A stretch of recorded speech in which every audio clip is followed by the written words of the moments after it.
Hey, good people. This is Rocky with Rocky's Reality, the #1 podcast for unfiltered and unapologetic culture, entertainment, and relationships. Tap in live Thursdays, 7 to 8 p.m. Eastern Standard Time, as I chat with some of the dopest artists, celebrities, influencers, entrepreneurs, and more.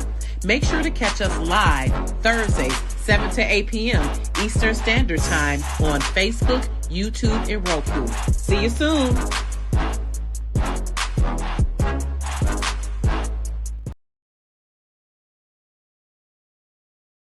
I'm so excited. I'm so excited. How you get it? It's on there. Did you go to Soul TV? Let me see. Hey everyone, welcome to Rocky's Reality. Welcome back. Look, it's been a long time. I shouldn't have left you. I know. I missed y'all too. So welcome to Rocky's Reality. It is June. It is finally warm in the D. Hopefully consistently. Please, Jesus. That's why I call it sprinter, because it'd be like spring and winter for a minute. It's finally warm. It is summertime. It's Pride Month.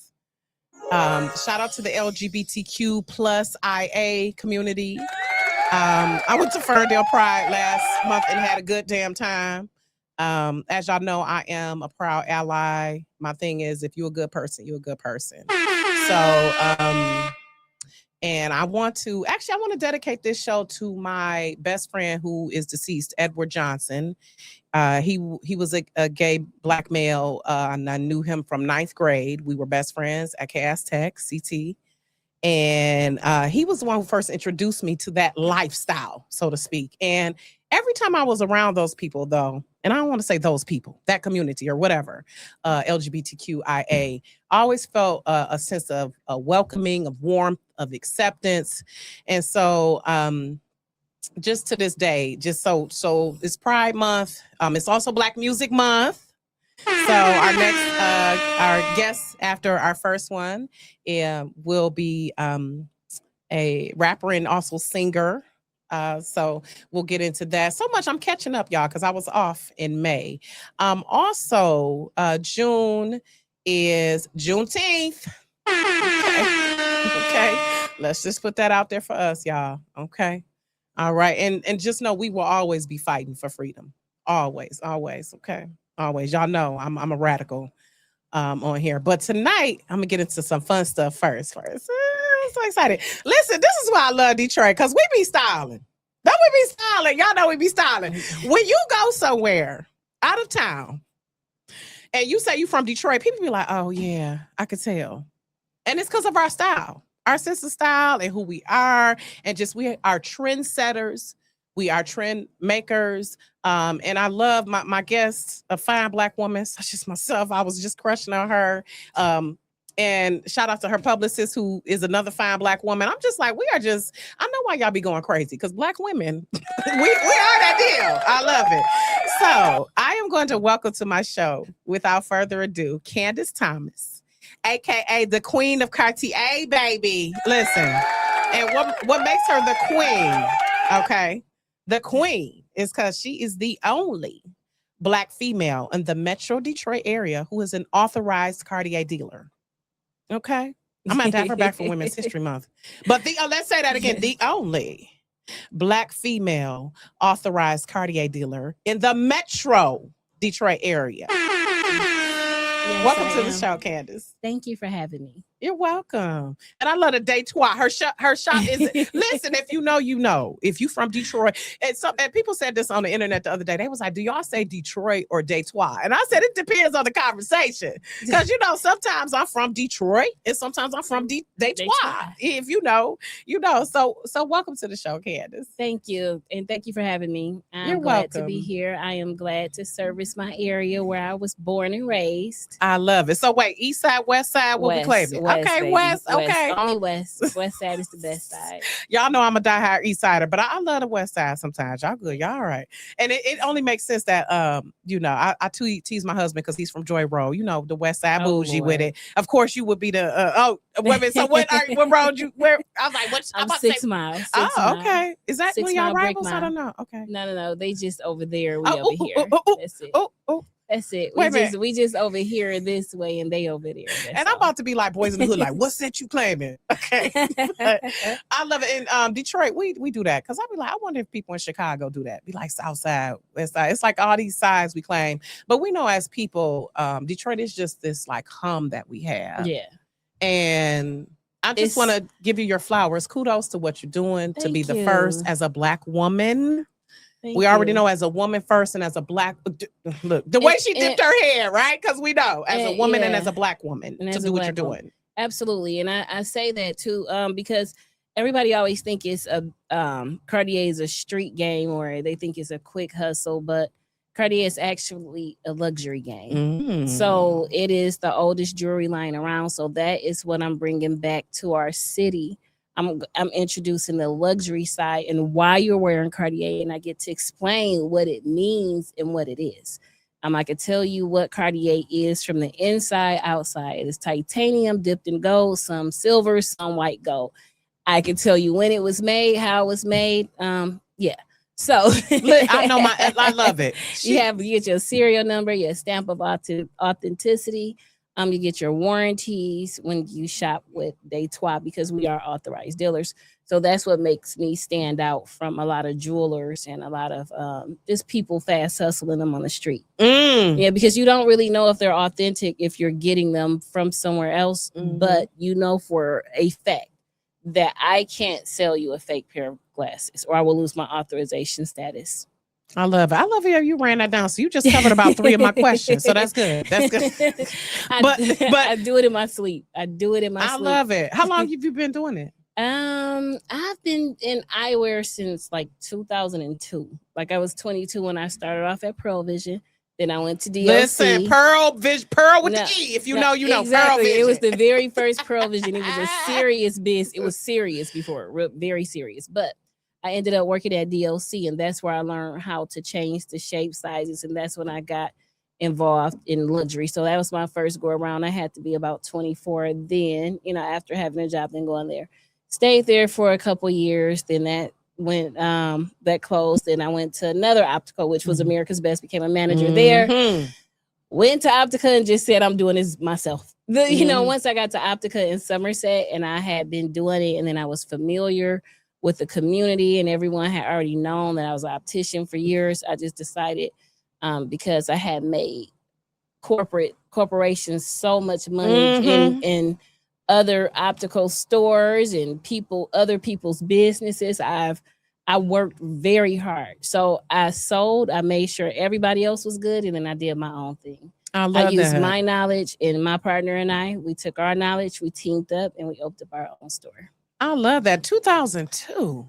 Damn, that's when I got married. That's when I got married. Shit, you got me. I'm like, listen, we look good, okay, for our age, but that's experience. Absolutely. You cannot stamp out experience. And I love how you ran it down, the particulars of it, the nuances.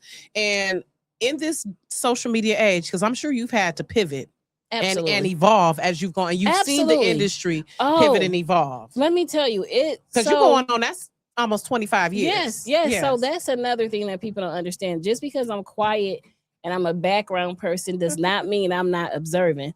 I pay attention to everything. And also I have ADHD, so it works for me. So you can sit here, you can tell me, you're gonna write me a paragraph, I'm gonna spot read it and know everything you said. I got it. So that's why I'm really good at what I do, and I'm an artist as well. So I can look at your face and say, okay, this shape will look good, that'll look good. She likes this color, so I add this light to make the skin tone show. So yeah, I'm weird. No, that's not weird. No, that's actually precision that people appreciate.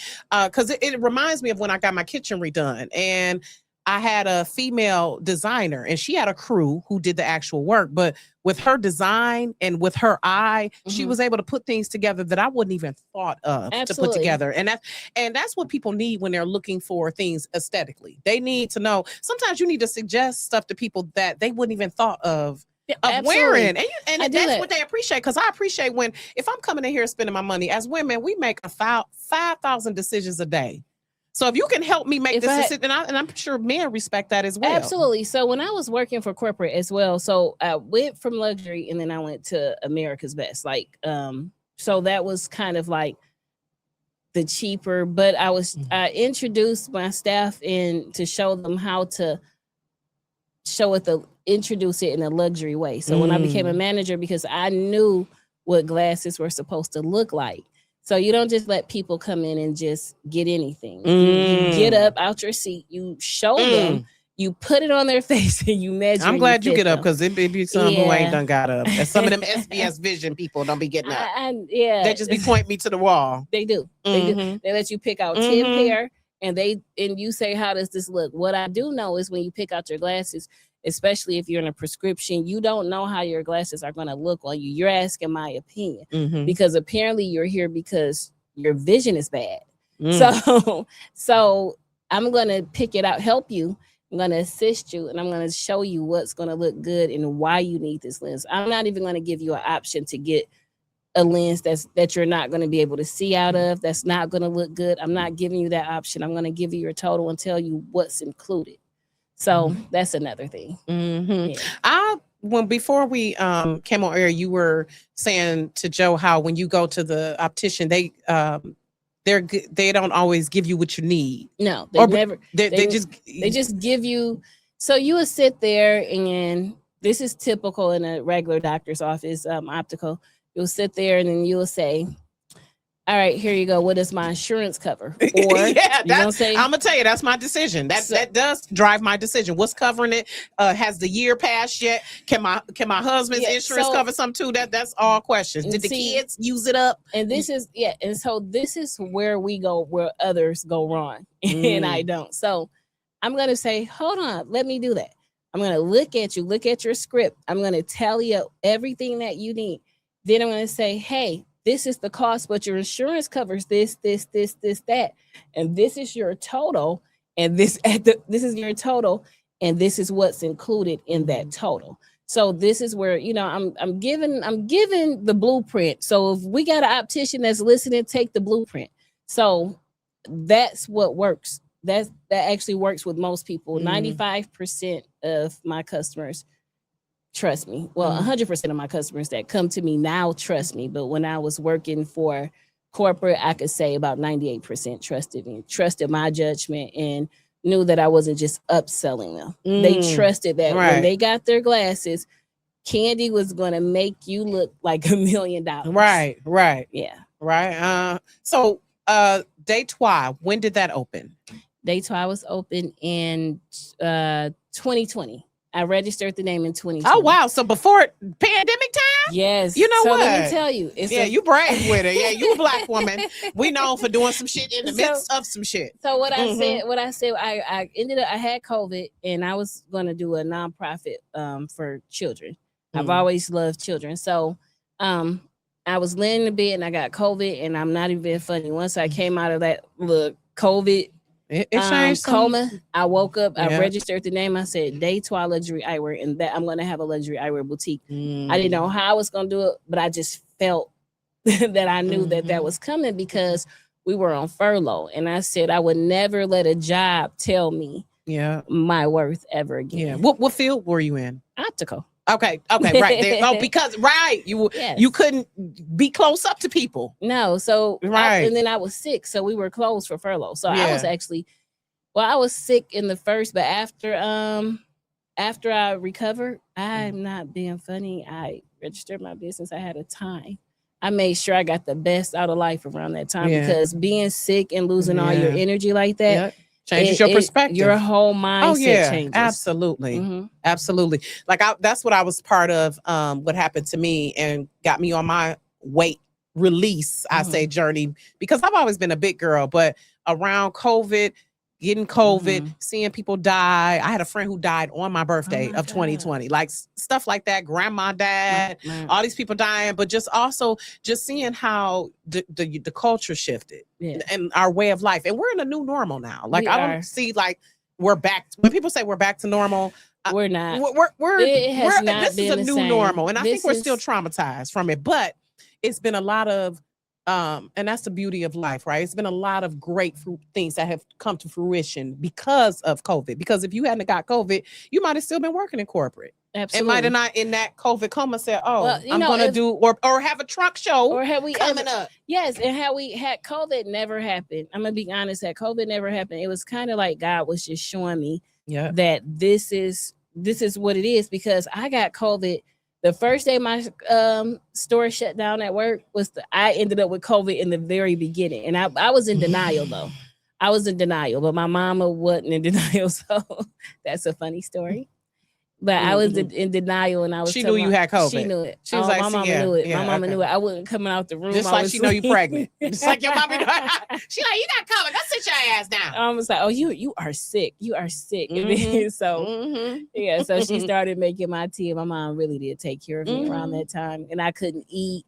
But when I came out of that and I could not walk and I didn't have the strength to walk for real, I don't think people understand, unless you've been sick to where all your energy is taken from you and you can't do anything but sleep. Yeah. Once you come out of that, like you have headaches and everything, once you come out of that, it's like you are a powerhouse. Because I was already a hard worker anyway. Exactly.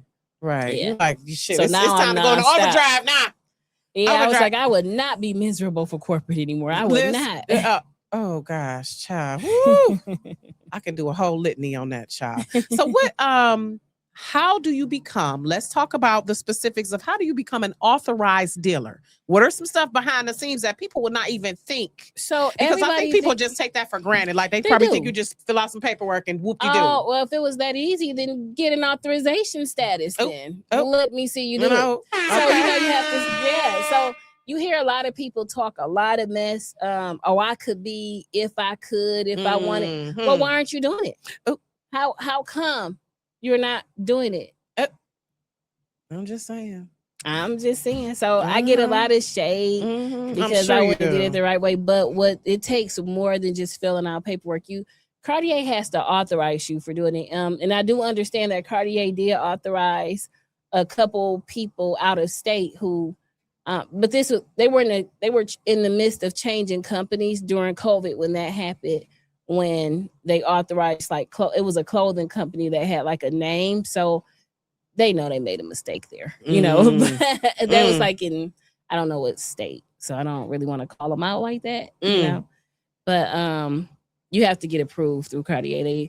They saw that my work was being presented as luxury. They saw my work online because I was doing the custom lenses. Was this after Detroit opened? Was this during the process or this was before? No, so before I was working for corporate and I had customers looking for me at different stores. And so I made Instagram. I made an Instagram page for my customers because I work three different jobs. So they had to keep up with where I was. And so I had customers that would be like, okay, I can't be to you Friday, Saturday, and Sunday at Optica, but where are you going to be at these days? So I said, I tell you what, hit me up on Instagram and I'll tell you where I'm at. So when I was at the other doctor's office, they would meet me there. And then when I was at Optica, so then I just started showcasing my work because they started saying like, oh my God, I can't believe they just really love my work. So I just started showcasing it before I left corporate. So once I started doing that, I realized, you know what, I'm getting a little bit too big for this, you know. Right. Yeah, it really started getting like that. So then I had to venture off, and my business partner worked for Optica as well. And I showed her my business plan. We went to eat. She showed me hers because she was in the midst of opening up her eyeglass boutique. I had no idea she was doing her thing. Look at God. So then we collaborated. We opened up the store. And we've been going for 5 years ever since. It's been a long 5 years. But at what point did you become the authorized Cartier dealer? It was about, we opened in November, but by that January, I was authorized by that next April, like that following April. Maybe June. It had to be maybe June. So it took you about a year. Yep, took about a year to get authorized. But they were not going to authorize me. They were not. Well, I'm not. Well, tell that part of the story, because people, like you said, it's they like, well, I could do it, but they don't understand the hurdles you've gone through to do what you're doing. Yeah, corporate had to fly down because I was putting the corporate. Where is corporate flying from? Oh, Cartier corporate. Is that from France? Chicago. Chicago. Yeah, okay. that's the headquarters. It's in Chicago. Okay. So they had to fly down. They wanted to see who we were, why we wanted this authorization status.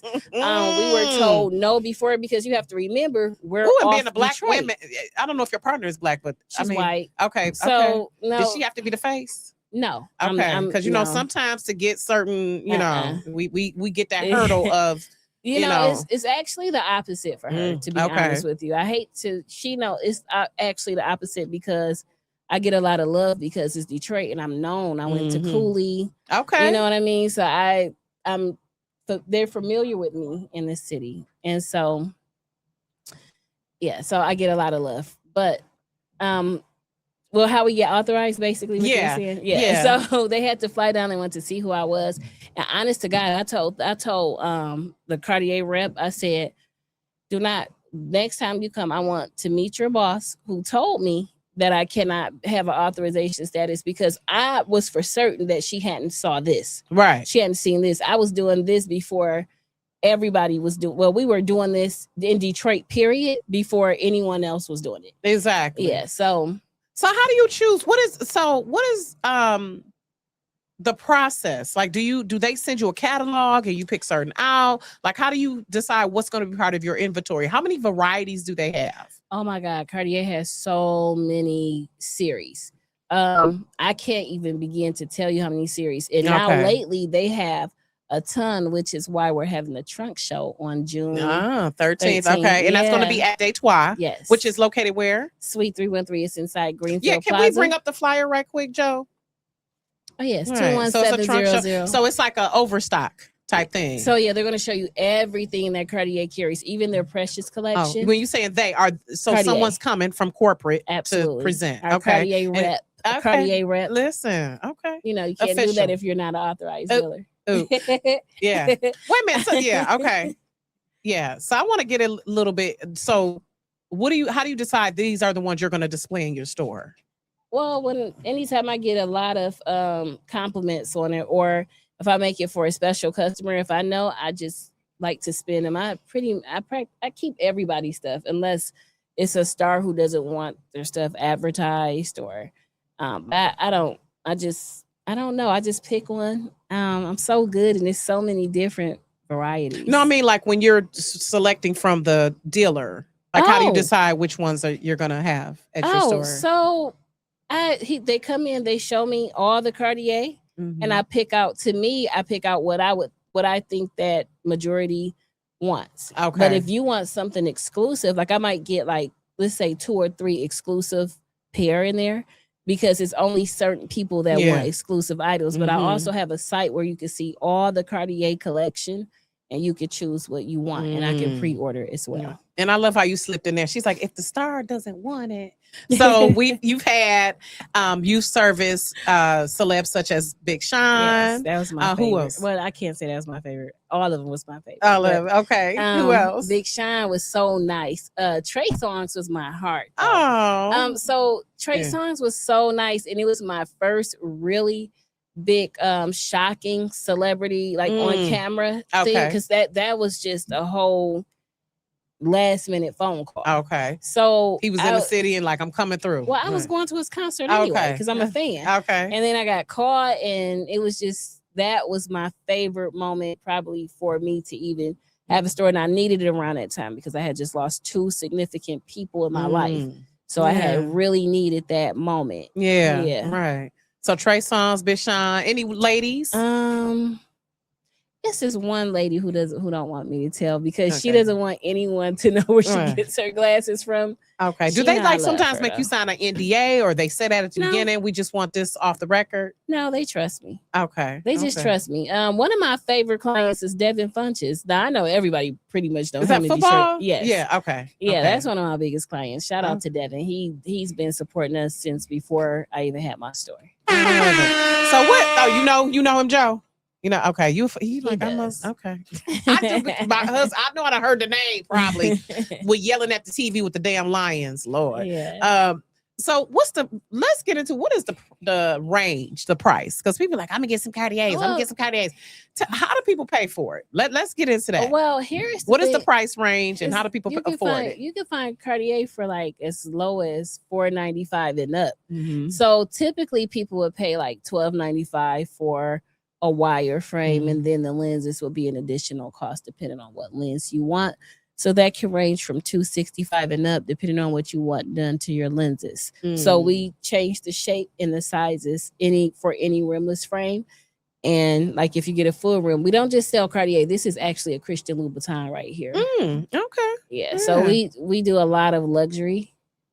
Okay. Is it just eyewear or do you also carry jewelry? No, we just do eyewear. So okay, $499 up to what now? You said it starts from like $495 probably to 30,000.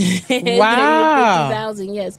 There's actually a pair of Cartier that costs $100,000. Wow. Yeah, but it would have to be like solid gold with the real diamonds. Yeah, it would have to. But they have the VVVVS's, like for real, like the ones that you're wearing. What would that range?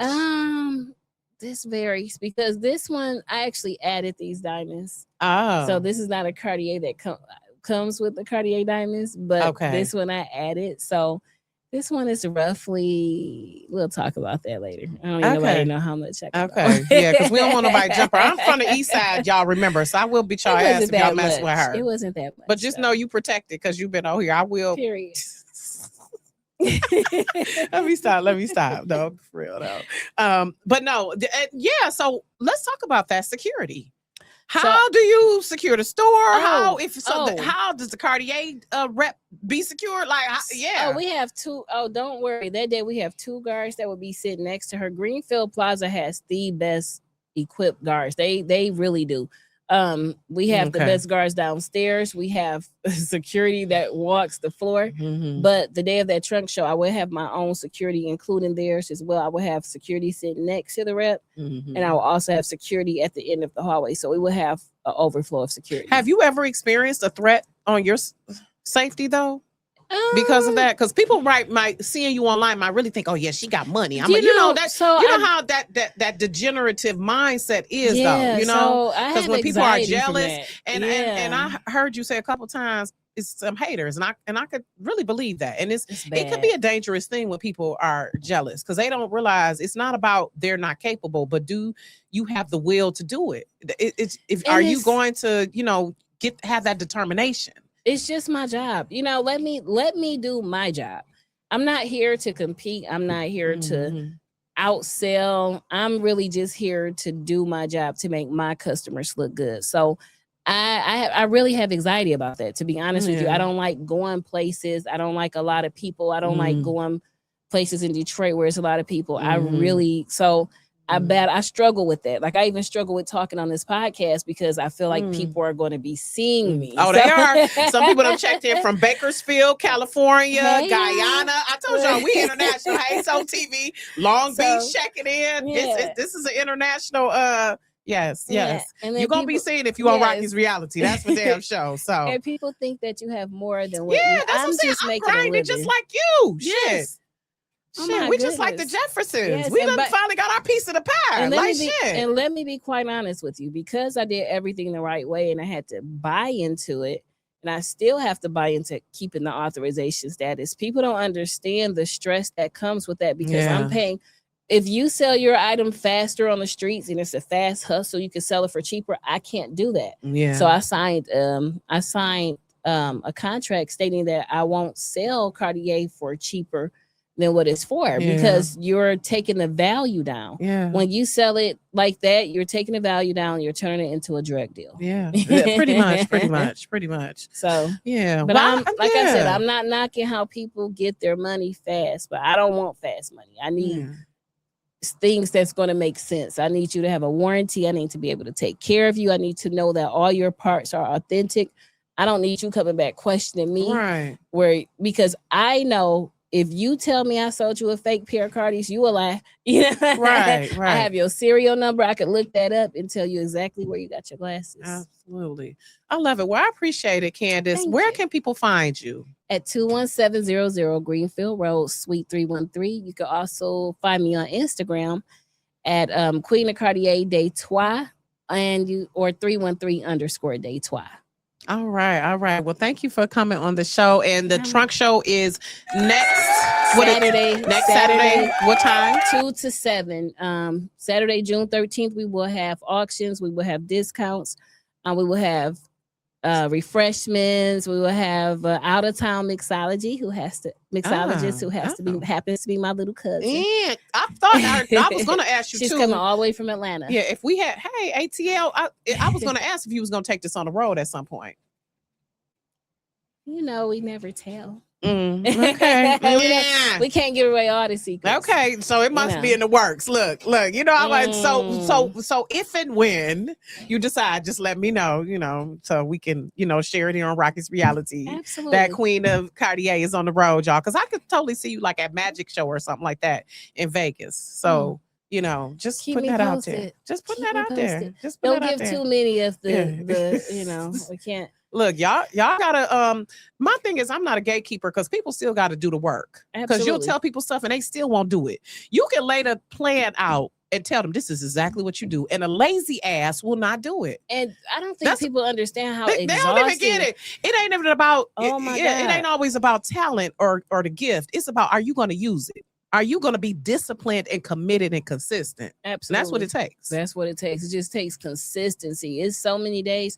Like today, my sinuses killing me. This is the third place I've been today. I am tired. I've had enough. I literally came from out of town, went back to work at a networking event, and went but you have to do it. And it is something one of my friends said. Yeah, my coordinator, she actually said this. I was leaving out and I was like, I had to take a deep breath. I was like, okay, all right, next move. She gonna say, you're here now. Yeah. Yeah. She was like, you asked for this. You're here now. Yeah, exactly. So it was funny because it's like I have to talk myself, but I'm also grateful that I have people around me.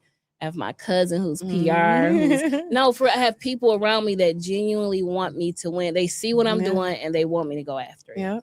And they see what the work you're putting in. So kudos to you. Thank you. And I always like to give people their flowers while they're here and smell them. So this is not goodbye. This is see you later. Thank you for coming by. Y'all make sure y'all check out the Cartier trunk show next Saturday at Day Trois. That's DETWAH. Yes, Day Trois luxury eyewear. Okay. Okay.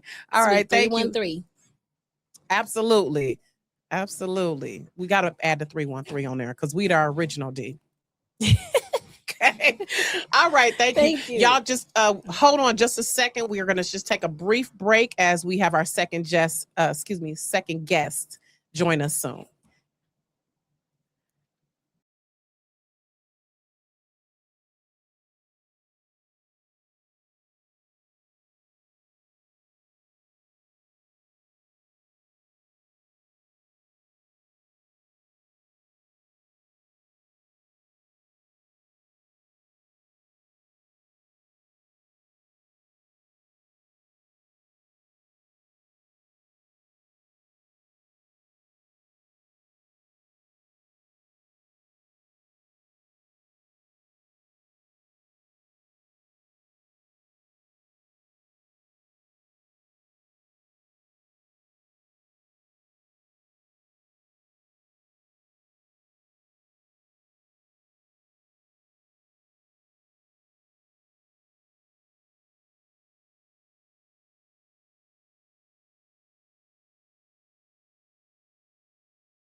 I'm glad I'm glad y'all waited for us. Thank you. We had to, shift a little bit. So thank you to those who are still tapped in. Welcome back to the second part of Rocky's Reality. And I love how things just always come full circle because my guest was one of my early PR clients. And we got some work in. We was doing a damn thing, baby. With Cheddar Boys and Off the Porch. So shout out to Ronnie Kirk as well of Cheddar Boy Films. But I got a Detroit OG with me, y'all. I got to be careful here. This is a Detroit OG here. One of the originals. Streetlord Rook. Welcome to the show. Hey, thanks, Rocky. Thanks for having me. You're welcome. And then I know you as Kwende though, y'all. His given name, his government name is Kwende Ried. Welcome to the show. Filmmaker, music mogul, community. Yeah, I try to do my community. Community. You teaching the them. Most important part. They need to listen to you. They really do, because you got a lot of knowledge.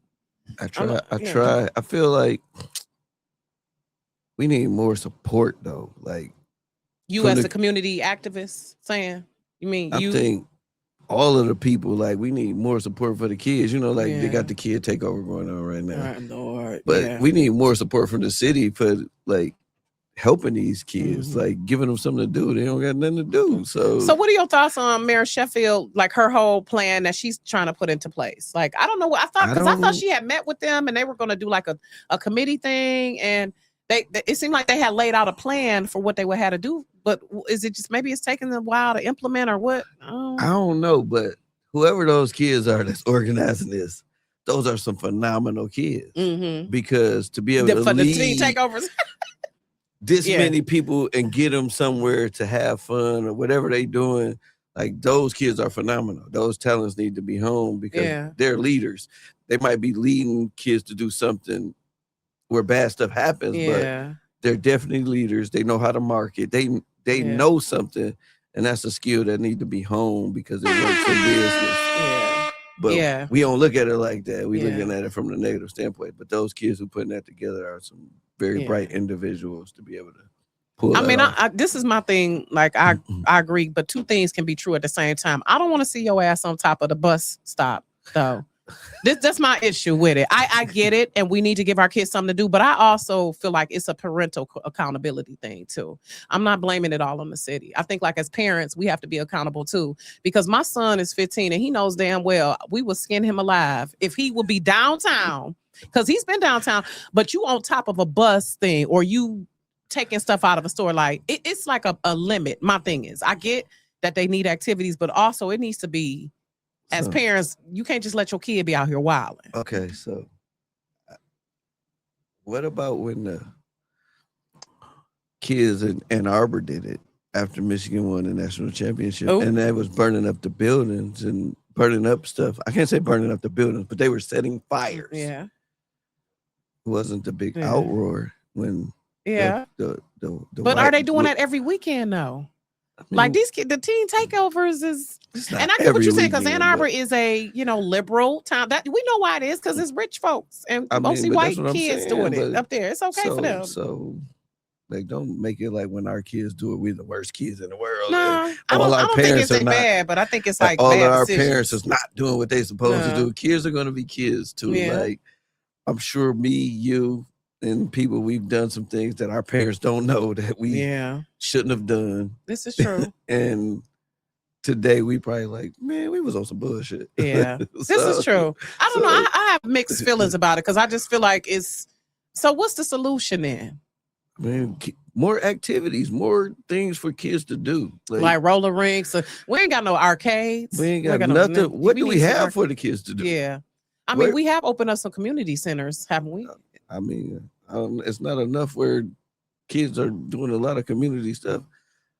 Like it's summertime now. When I remember when I was in school, like, after graduation, you was going to Cedar Point. Do kids still do that? Yeah, no. Well, I don't know. Or you have senior picnic. Yeah, kids still do that. Like, it was the same thing though. Like, senior picnic was skip day. We would skip. The skip day was the same thing. A bunch of kids getting together, having a good time.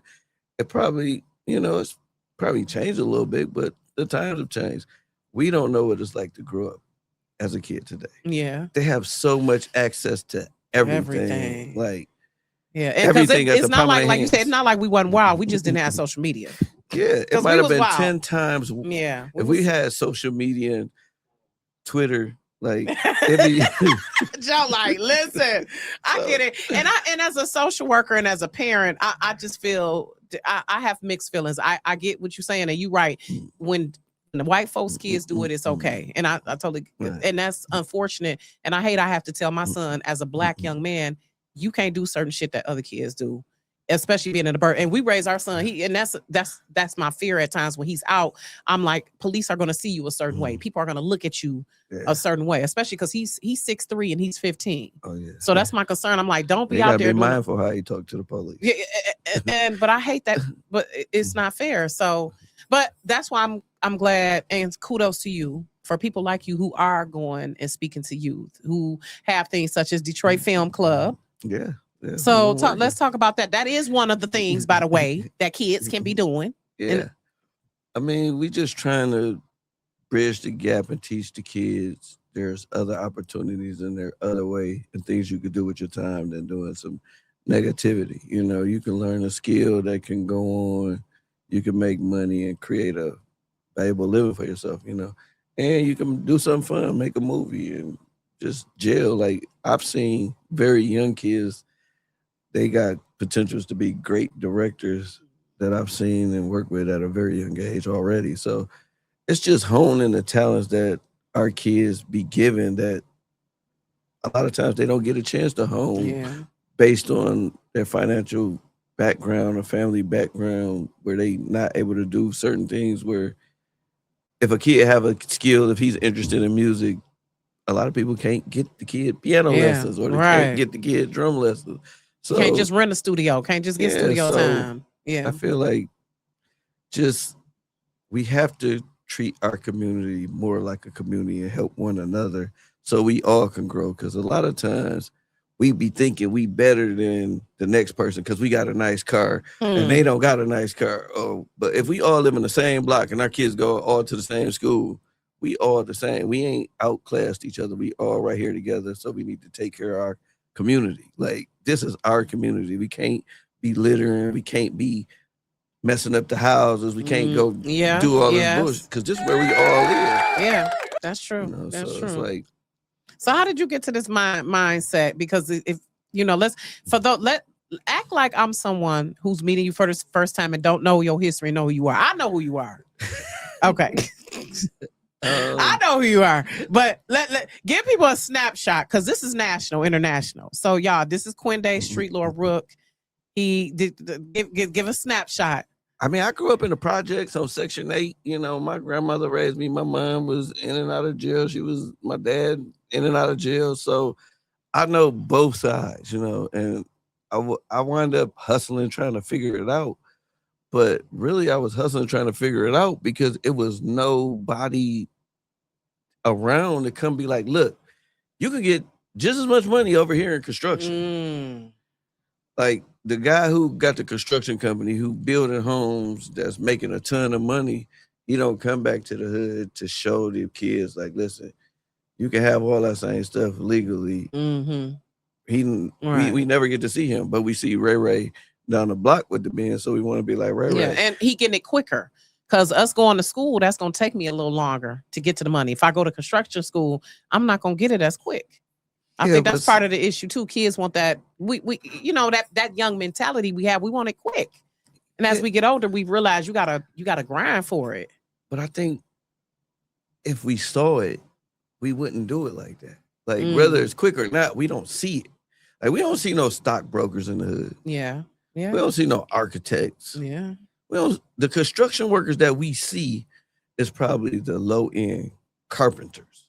And no disrespect to a carpenter, they make good money. Right, but or we might see the low end plumber. And I don't mean any disrespect by that, but I don't mean like there are plumbers that get contracts from the cities or hospitals that make millions of dollars. But we don't see that. We don't see the developer that's developed a community from construction. So we don't even aspire to be these type of people because we don't know. And I feel like the lack of knowledge and the lack of education and the lack of successful people coming back to the hood to let these people know. Like, I never saw nobody at career day like telling me about a construction business. It was never no stockbrokers at my career day. Now we did have a firefighter, here a police officer here and there, but a teacher maybe. So when did you? Is that what led you to become a? I always want to ask though, where does Streetlord Rook come from? How many Street Lords is it? First of all, it's a lot of y'all. So out of the Street Lords, my cousin started the Street Lords. In what year? Sure, I was. This is 90 what? Back in the day, that might have been like 92 because the original group, maybe one member rapped with us on the CD that the public know. A couple of them went to jail. It didn't work out. And then my cousin, I gotta give him his credit. He came back like, nah, man, let's do this rap thing, man. He was telling how dope Blade was, and Jesse, he used to run with my cousin Brick, and they knew each other. So he like, get that guy that you could rap. And then Blade knew one, and so on and so forth. And my cousin Yacht and the guy Vito from the original Street Lords, he was like a cousin through family. So it just all gelled. And I was like the youngest one out the bunch. So, so I was rookie. And then it just stuck like Rooks for short. So, and I think it was just a bunch of competitive guys trying to figure it out. You know, we were hustling, trying to figure it out, just trying to get out the ghetto. Like, that was the goal. Like, the legacy and all the things that happened behind it. We wasn't thinking about none of that when we were going through the motion. We were just trying to create music, get better, and get a deal. Like, granted, we had got offered deals and things like that, but we were making a lot of money. Where it was like, oh man, we ain't $1 million. That ain't nothing. Like, we need and it just didn't work out. And then it was a lot of, how can I put this the nicest way? It was a lot of ignorance, because I mean, you could say bullshit or what? I mean, just like, we just didn't know. Like, that's what I'm saying. Like, just not knowing the music business or just not knowing the business of music for real. Yeah, we didn't know. It's more than just getting on the mic. Because if we would have taken a deal, even if we took a bad deal, like, this is how I view things today. If we would have took a bad deal, Blade may have never gotten killed. Because we could have put the records out and been national celebrities. And then we could have did it again. And then he wouldn't have been in the hood. You saying he wouldn't have been? Yeah, all of this stuff would have probably never taken place because it would have just been that much bigger. But we were so focused on the money at the time, like, that ain't nothing.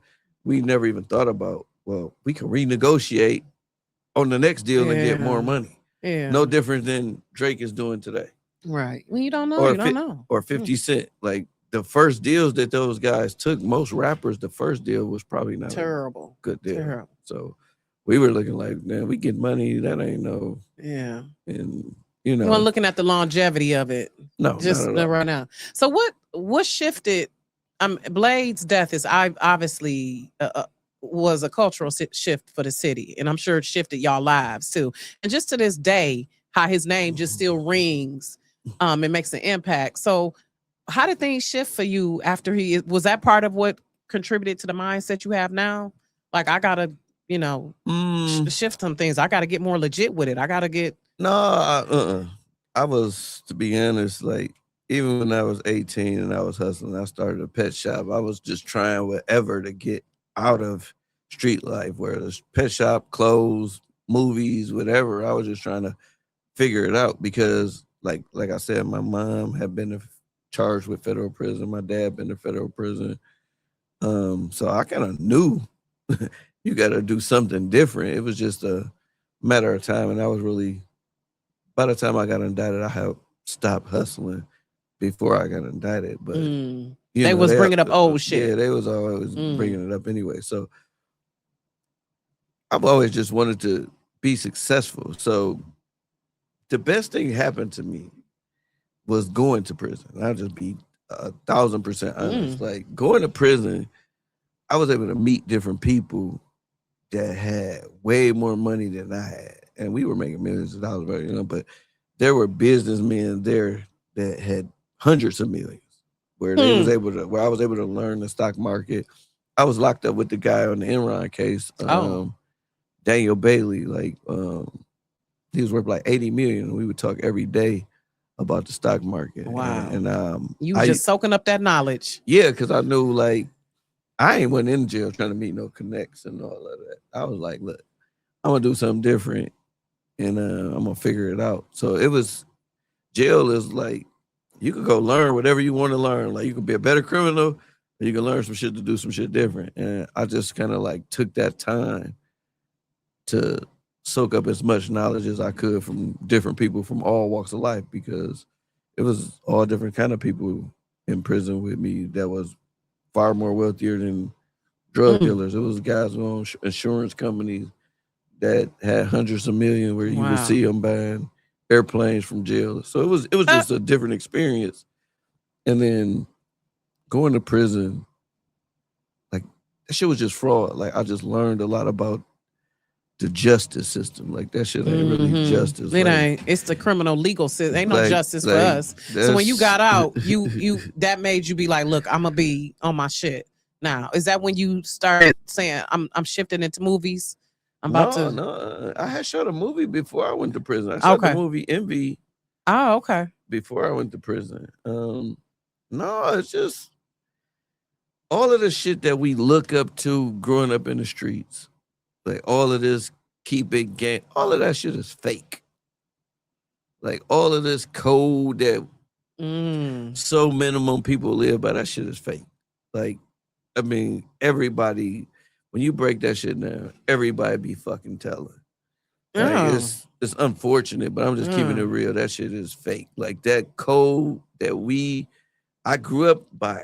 It was embedded in me from my parents. Like, oh, you don't never tell, but you don't snitch. Like snitches get stitches. But end up in ditches. Fake. Like I grew up believing a fucking lie, like a mirage. Like that's so that was more of the hard feeling. It was like, this shit ain't real. Like you don't get no reward for this shit. Like you go to everybody act like they tough. Oh, I'll never tell, and then they get caught and tell, and then everybody go to jail, and then you just come back home and you start all over broke, and you gotta figure it out. Like that's just some bullshit. Like that shit corny.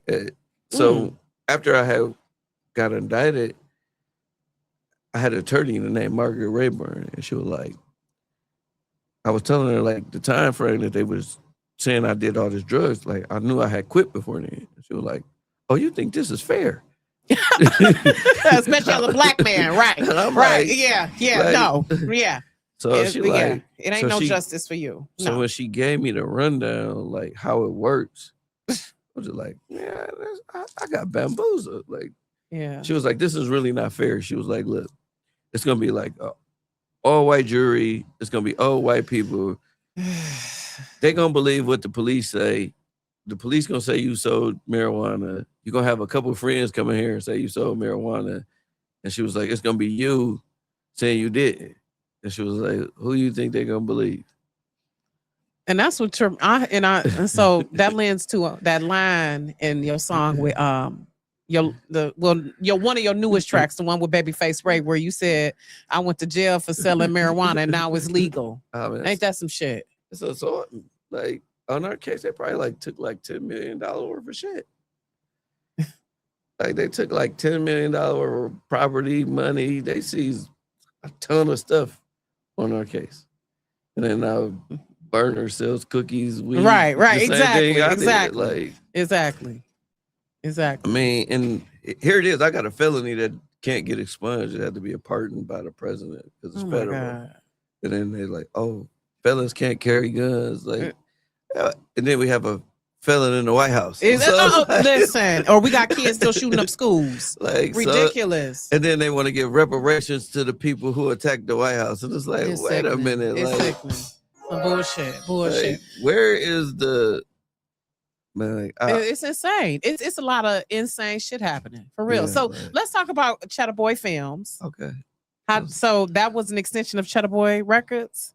Yeah, I've always been doing music. So here it is. And we're going to get into y'all. Kwende can sing, y'all. Y'all know him as a hip hop rapper or whatever. But shout out to Chris, she sent me the clip of his cake season. And you definitely caking with somebody on there. Because I said, what?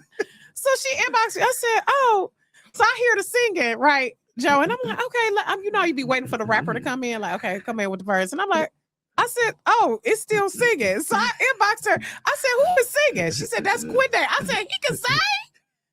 Yeah, but first, let's talk about Cheddar. We're going to get into that. But let's talk about Cheddar Boy music becoming Cheddar Boy Films. Well, like I got a ton of music that I probably never have released. But what happened was I got a publishing check. And I'm like, damn, I made this much money for my music.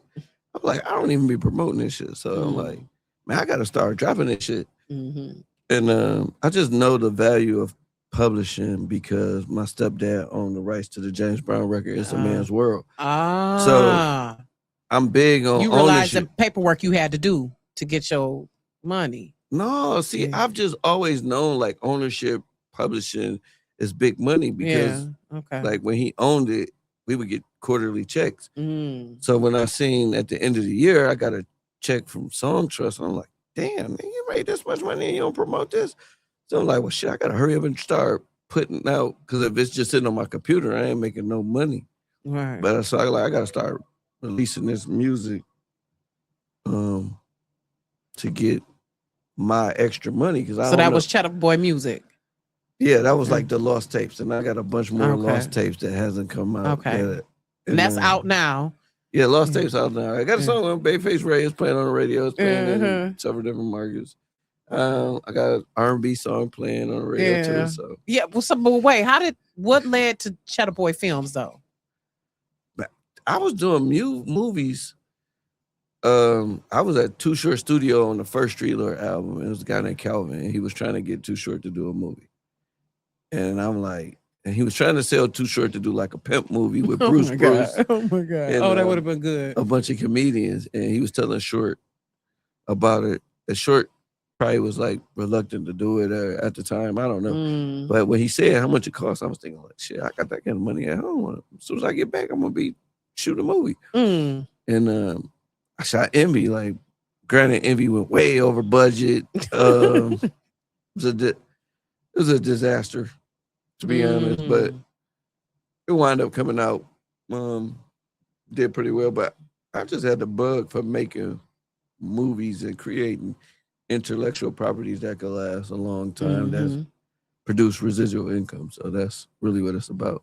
Like, even today, when I see artists sell their catalog, I feel like they be making bad decisions because no disrespect to white people. I mean this in the nicest way as far as like music business, because black people have been getting taken advantage of music for a very long time. Yeah. So if white people are willing to, or white companies or whoever are willing to give you $80 million for your publishing, how much is it really worth? Ooh. And if somebody gonna give you $80 million for something, it gotta be worth more. Yeah, that's the same thing Master P said as why he didn't why he decided to remain independent. I think somebody was trying to buy No Limit Records, and he was like, "Shit, if y'all offering this, then that must mean y'all know it's worth 3-4 times that." Yeah. So hold on to So if you like study like the most successful people, like when you look at Michael Jackson. He was buying everybody. Yeah, somebody just said, Bobby said that Michael Jackson learned music right early. Right, that's why he was mad he bought the Beatles. So he was mad. But with a Beatles catalog. If you notice, that part of the business is never talked about. Yeah, that's why I said they're not showing how the money is made or whatever. They just buy the publishing. So I'm just big on having this ownership, having these intellectual properties. Even if I never see it go big as I would want it to go, you never know, because somebody could come along and sample the song 30 years from now. Right. No different than what happened in the Jack Harlow case with the dude Cadillac Dale or whatever with the I Don't Like the Whips and Chains record that wound up going #1. And he was still able to make money off of it, you know? So that's what it's all about. Like, that's the key. So is that part of what you do with Detroit Film Club, teaching kids like that business part of it, how they can make films and make money, or talk a little bit about that? Because is that with you and Ronnie? Are y'all doing that together? Yeah, yep. We haven't got detailed on the money side. It's been more of the creation side and let them know that they have the opportunity to make money. It haven't been no in-depth teaching on publishing and copyrights and things of that nature. So is it classes ongoing, or how does it work? Yeah, it works. It's a summer program. So we do it all summer. And we've probably worked with over 300 kids over the last. I love it. I love it. They need to see that. I'm glad you the example. They need to see that. They do. You a good guy, Rook. You so chill. I try to be. Like, you was one of my less problematic clients. Like you was, you was real 100. I really respect you and want to give you your flowers and kudos. Thanks to what you've done and the wisdom you did a great job for me. Yeah, I appreciate the work you did and how hard you was fighting for me. Yeah, absolutely. Because I could see, I was raised with the work ethic, and y'all, I could see that y'all had integrity behind your work. Yeah, I try that. You were honest about, this is what I used to do, this is what's happening, this was going on, and this is how I came from that. And I love how you're not trying, but you are setting that example. Like he got his daughter to graduate from Stanford, so obviously you doing something right. Your kids, I got 3 college. Listen, so obviously they you send some type of example. Like, I don't never want to be like my kids' mother, even though they're all different from. They are phenomenal women, even though we don't get along, all of them, and we work together to raise our kids, but they have done their part. So big ups to them, because when I was away, they had to step up and buckle down and double down and be mom and dad. So hats off to them. Like, I probably don't give them enough credit, but they were phenomenal women to be able to hold it down during that time period when I was away. So, shout out to Shayla, shout out to Vanetta. They did a great job with my oldest daughters, and then my younger kids' moms are doing a great job too. Like, even though I might not see eye to eye with one of them, she's done a great job with my son. And then my Keisha, she's done a phenomenal job with my daughter. So All right, but you obviously teamwork. Have been present as well for your kids as much as possible. I can tell that, and I respect that. I'm a real dad. Yeah, happy early Father's Day. I'm a real dad. Like, I'm participating. So absolutely. No, but that's part of what I saw, and just you and Ronnie. I saw the mutual respect y'all have for each other and how y'all stay out of each other's way.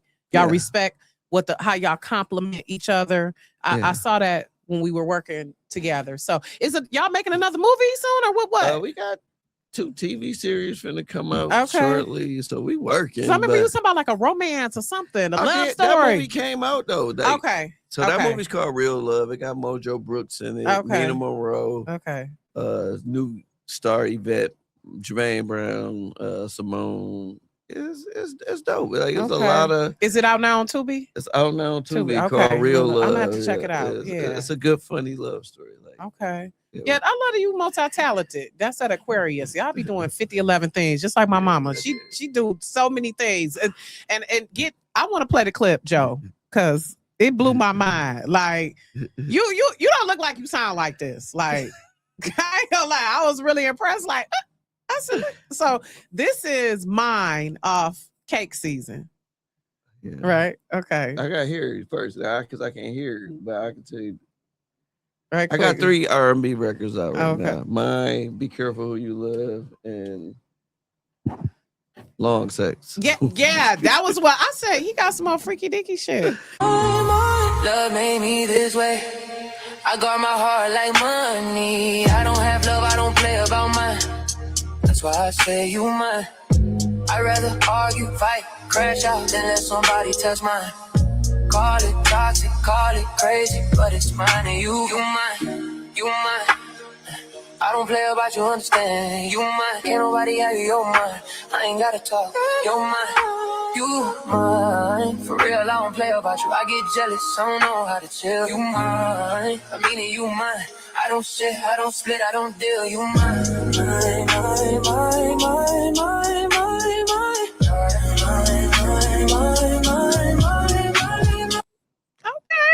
I like that. So you like that, right? You are putting your Mac down. Come on now. I really got some great R&B records. Yeah. Like, now, is that inspired by a specific lady? Is it or just somebody you thinking about? I'm just creative. I don't want to say like I write all type of music, country music. I like. I write records for girls. I write. I'm just a writer. Yeah. So Because as opposed to and y'all know I just like to shine a spotlight on that because we know you mainly as Streetlord Rook, the rapper, but you actually multi-talented. So I love that. Yeah, salute to you. I've been an artist. Like I paint, draw. Probably don't do that as much as because artists don't make a lot of money. So I'm probably money driven when it comes to a lot of different things. But, so I paint, draw, write music. I've been in everything. I just try to get my talents out there. I love that. Work a little harder. Yeah, I love that. So years from now, is that 20 years from now when hopefully you're not dead and gone, but like 20 years from now or years from now, just like we speak about other people who've left a legacy, what is the legacy you want people to say that you've left? I got a lot more work to do. Like, legacy.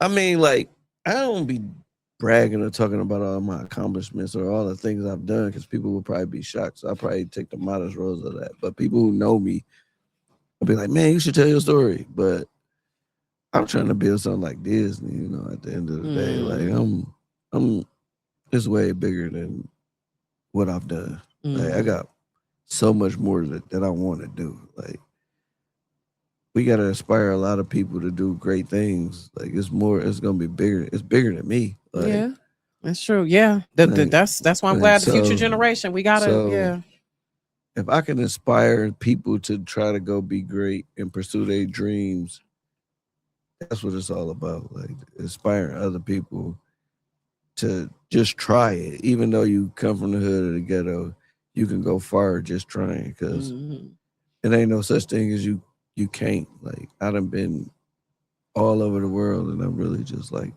a kid from the projects on Plymouth and everything. Right. And especially now with where we at now, like we come from the generation, wasn't no social media, wasn't no internet. Listen, I shit, we had to get called waiting at one point. Like we had to get on the bus. You had to open up the fire hydrant to get cool in the summer. Like we ain't had no pool. We for real. So it's like today I was at this summit and the lady said it's not about excuses.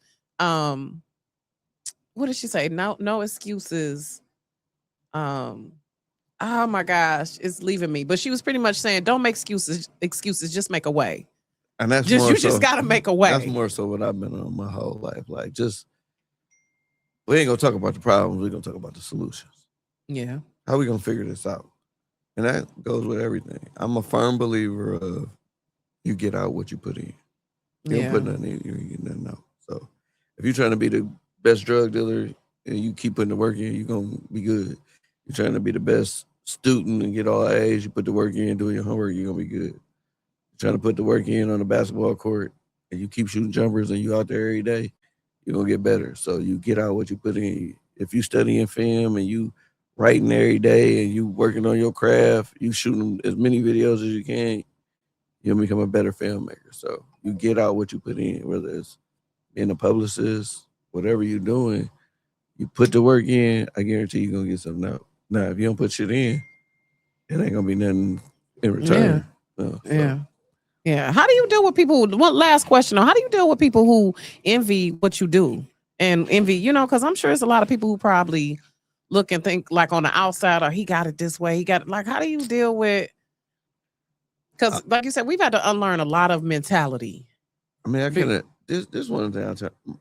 My daughter has learned this faster than me. And it's really like, if the people are not going in the direction you want to go, then you should be cutting their ass off. You got to have a discernment. Yeah. It's that simple. Like, if you know somebody ain't going in the direction where you were trying to go, cut their ass off. Because eventually you're going to cut them off anyway. They're going to do some bullshit. Uh-huh. They're going to do something. Yeah. To like, reveal. They some bullshit. Yeah. Like, so, and pay attention to the signs. Like, you have the signs for a reason. Like, everybody had that person that they let slide. Or they let, you knew they said some sucker shit or some weirdo shit. Yep. And you like, faking like they was joking. Or you be like, oh, that's just them. Or like, no, cut they motherfucking asses off. As soon as they do some bullshit, your life gonna be easier because you're gonna cut their asses off anyway. It might take you 5 more years or 7 more bullshit incidents when you know they was some bullshit long ago. So that's one thing I've been working on right now. Oh, okay. All right, I see you. You this type of person. Get your weird ass on. Like, right. Like you gonna do some weird shit. I ain't giving nobody no chances to keep doing weird shit. You do some weird shit, that's who you are. Yeah. Like, get your weird ass on. Mm-hmm. So that's where I'm at today. Well, where can people follow you? Should what you want people? What's coming up next? What's coming up next? We got Good Ass Day coming out. That's Cheddar Boy Films. Good Ass Day. Boy Films. Good Ass Day. Top of the City coming out. Cheddar Boy Films. Game Night. Cheddar Boy Films. Which is going to be a series. Good Ass Day. Okay. Top of the City. Those are series. Those are series. We got Game Night. We working on something with some kids, a much bigger project called How to Make a Tubi Movie, and got some bigger names attached to it.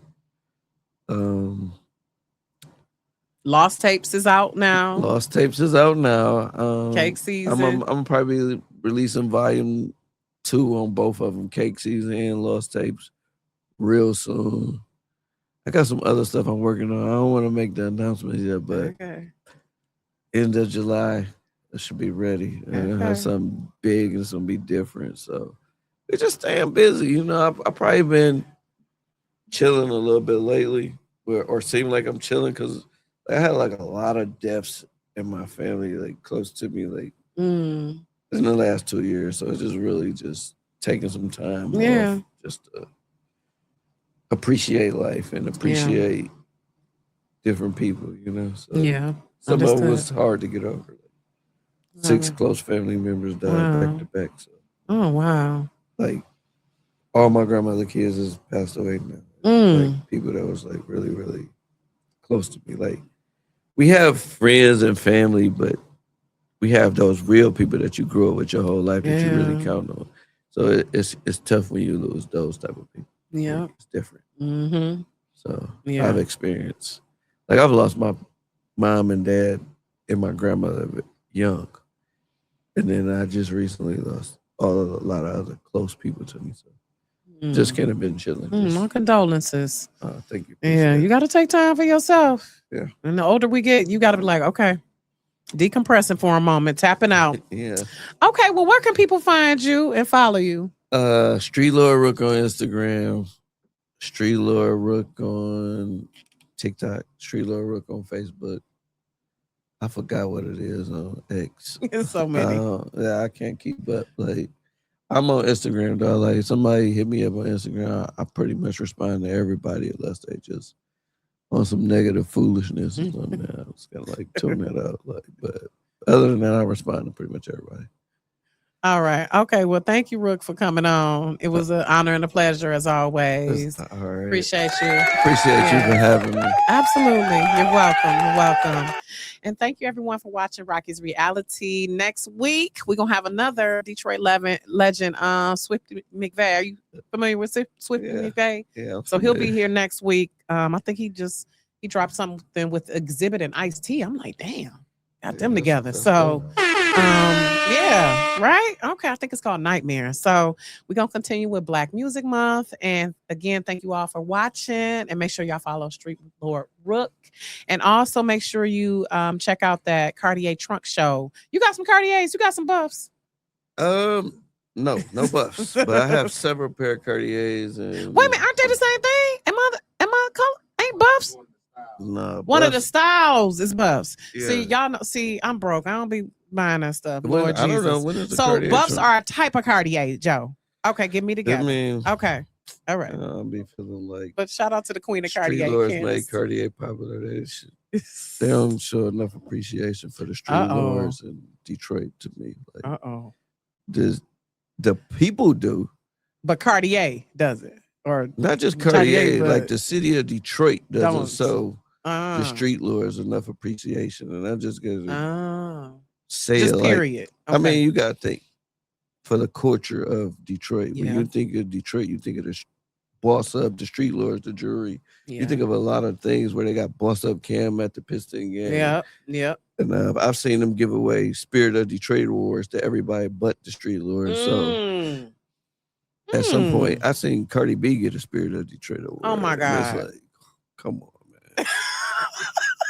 You know what? That's a legitimate beef. We gonna have to work on that. I mean, I might have to holler at somebody at the mayor's office about that. I love Cardi B, so it's not a shot at Cardi B or nothing like that. Yeah, but I guess it's the principle of it. I mean, but you see them come do the dance, and they don't never talk about the that it was Blade Icewood who that originated from. Them kids don't even know. It's kind of distasteful sometimes. So you know. It's just distasteful. That's it. Oh my gosh, they don't know no better. Bless their hearts. They don't know what they're doing, Lord. But you know what? I want to see a documentary on Detroit culture. We need to put that together.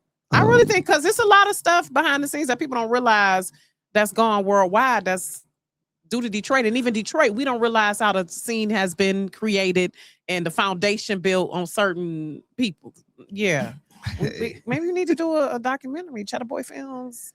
Oh, yeah. I mean, we're gonna do the Streetlord documentary. I can promise you that's gonna come. But I'm gonna get the Streetlord documentary done. Oh yes, it's work. Please reach back out when you do. Please, I'm gonna get the Streetlord documentary. Yes, done. And you know, we're gonna stay working. Let me put my tap in. I would love to get the exclusive on that. Please be back in touch.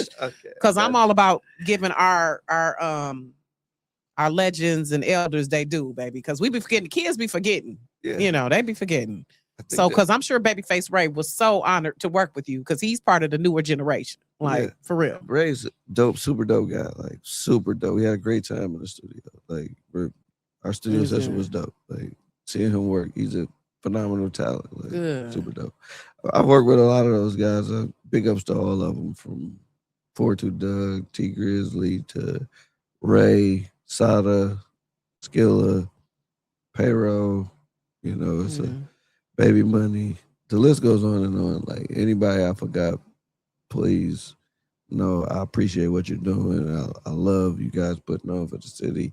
GT, big ups to GT. You know, I rock with those.